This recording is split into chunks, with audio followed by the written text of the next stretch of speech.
Let's take some of those out.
Ayun, di ba?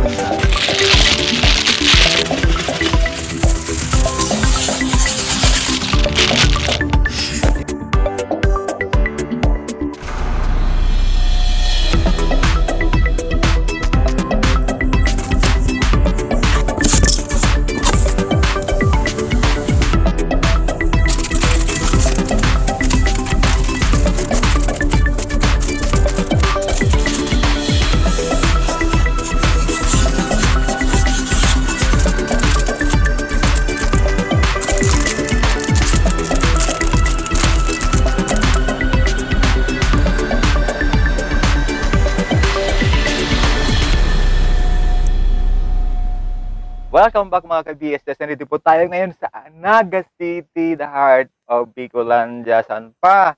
Dito tayo sa maugmang lugar ng Naga City. Saan pa? Kamsur yan. At ay atin naman pong lugar, dito lang po tayo sa Calawag, Naga City. Ayan po. Dito po yan ang aming sari-sari store. Dito yan po lang po matatagpuan. Dito po yan sa Barangay Calawag. Huwag niyo pong kalimutan mag-subscribe sa aking channel, Buhay Sari-Sari, BSS TV. At sana po, huwag po kayong mag-skip, please, please, please. At manood po kayo mula sa simula hanggang po sa dulo. Ano po? Hanap na po kayo ng magandang pwesto sa inyong lugar and then, dito po kayo sa akin. Kung ayaw niyo man na rin po akong panood, pakinggan niyo na lang po. Kasi pwede niyo naman pong pakinggan siya. Di po ba? Okay na po ba kayo dyan? Sige, let's do it!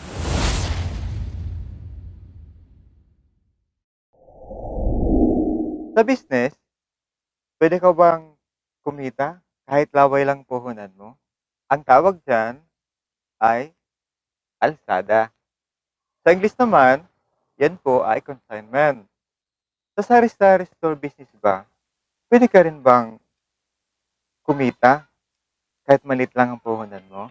Alam niyo po ba, na sa business, kahit ano ba pong tawag niyo dyan, sari-sari store pa man yan, ang business ay para yung insurance policy na pwede mo siyang garantiya sa kung ano man ang gusto mo. Wala kang pera, magkakapera ka, at maraming magpapautang sa'yo. At habang tumatagal ang iyong business, nakakabuild up ka niya ng trust or tiwala. Hindi lang yan sa iyong mga suki, pati na rin sa iyong mga supplier. Ang tanong, ang pag-aalsada ba ay meron siyang limit? Sa totoo lang po, ang pag-aalsada ay wala pa doon nakadefine kung ilan ang yung limit na nakadefine doon sa pag-aalsada. Yun po, ang pag-aalsada po ay nakadepende po yun sa kakayahan ng customer kung ilan po ang kaya niyang bayaran. At nakadepende po yun kung gaano ba siya kabilis yung turnover ng pagbayad at pagkuha ulit ng produkto. Kung kaya po, hindi po doon nasasabing ang limit mo lang 100K. Sa pag-aalsada po, sky is the limit as long as kaya niyo po siyang bayaran on time. Ngayon ang pinag-promise. Kaya po, ano pa? Ano pang hinihintay niyo? Tanong, sa panahon ba natin ngayon, Meron pa bang ganong business style? Ang sasagot ko po sa inyo niyan, opo, meron pa po. Ang isang halimbawa na lang po niyan, ako po, long long time na po ang aming relation ng aming mga business supplier ng produkto. Kung kaya generation by generation na po. Simula po dun sa aking mga parents, and then po dun naman pang second generation na po, kami naman yung kanilang mga anak. Yun na po ang maganda pong example dun, ako po. And kung lalabas naman po tayo dun sa ibang situation, halimbawa sa modernong panahon natin ngayon, ang maganda pong example po dun ay si Avon, yun yung mga Avon product. Magkaiba lang po ang kanyang style, pero kung titingnan niyo pong maigi at i-analyze niyo po, alsada pa rin po ang tawag doon. Di po ba?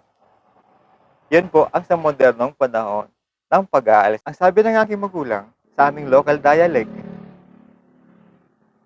"Day ka magnirubar kang sa imong sabi, asin day yung pag-atian ang sa imong pangaran.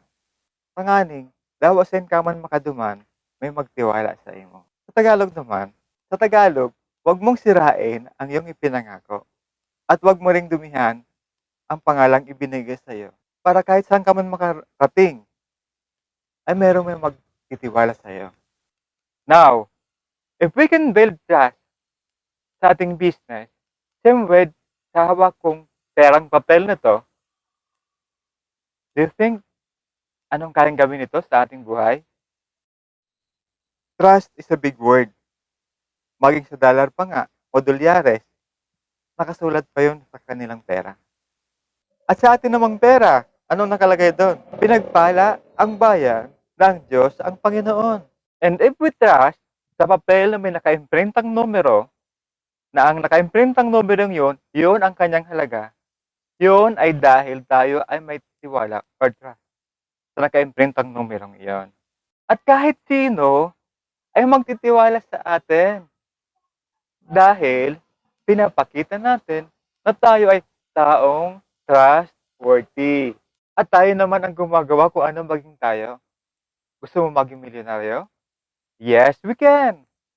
Basta't yan ang nakalagay sa iyong mindset. Same with sa perang papel na may trust tayo or tiwala. At isa itong sukatan. And sharing of what you have is a good thing. Prosperity for our community. It's the best dahil hindi lang na napupunta doon sa iilan lamang. But for me, money is just a tool na pwede natin gamitin, pwede natin gawin. Maging ito man po ay maganda, masama, kung ano pa man.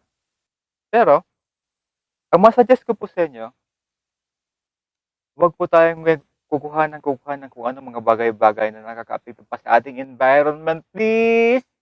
Kasi, the more tayo magko-consume, the more ang ating waste na binabalik natin sa ating environment.